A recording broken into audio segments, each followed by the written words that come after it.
আমাদের এখানে কয় মাস চিকিৎসা চলছে ভাই 4 মাস। এখন কি আপনার সম্পূর্ণ স্যার সম্পূর্ণ সুস্থ আছি। আমার শারীরিক কোনো সমস্যা নাই? দিন স্যার শারীরিক কোনো সমস্যা না। সম্মানিত দেশবাসী, করে আল্লাহ রসুলের সম্মুখে নিয়মিত 4 মাস চিকিৎসা করার পরেই এখন তিনি সম্পূর্ণরূপে সুস্থ আছেন।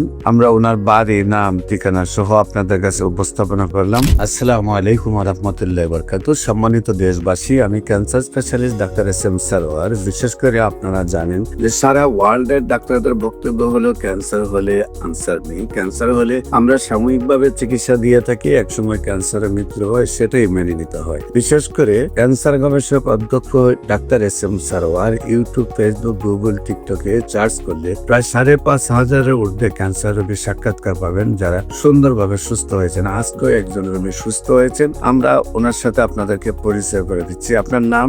অনেক দর আপনার পিতার নাম? কৃপেশ দর, আপনার মায়ের নাম? হীরা দর, আপনার গ্রাম? পূর্ব দক্ষিণ ভাগ, বড়লেখা থানা, মূলের জিগা। Post office? দক্ষিণ ভাগ, দক্ষিণ বাগ থানা, বড়লেখা, জেলা? মূলের বাড়ি। আপনার কি সমস্যা হয়েছে? আমার তো ক্যান্সারে ধরা পড়ছিল কোথায় পায়খানা রাস্তায়। প্রথম কোথায় আপনি চিকিৎসা করছেন? প্রথমে আমি ঢাকাতে চিকিৎসা করছি। আমি রেডিওথেরাপি দিয়েছি 1 মাস।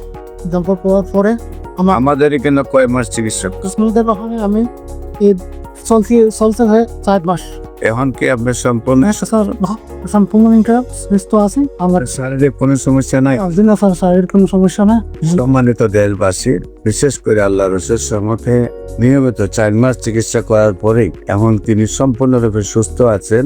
আমরা ওনার বাড়ি, নাম, ঠিকানা সহ আপনাদের কাছে উপস্থাপনা করলাম। যারা মনে করেন ক্যান্সার হলে আনসার নেই, আমরা বলি সেই কথার কোনো ভিত্তি নেই। ক্যান্সার সম্পূর্ণরূপে সুস্থ হয়। বিশেষ করে যারা allopathic, homeopathic, Unani, Ayurvedic, herbal সরকারি রেজিস্টার্ড ডাক্তাররা আছেন, তাদেরকে আমরা বলবো আসুন, আপনাদেরকে সহযোদ্ধা হিসেবে নিয়ে আমরা পৃথিবীটাকে ক্যান্সার মুক্ত করতে চাই। আপনাদের সবাইকে আমাদের অফিস ভিজিট করার আমন্ত্রণ জানিয়ে শেষ করছি। সবাইকে ধন্যবাদ। আসসালামু আলাইকুম ওয়া রাহমাতুল্লাহি।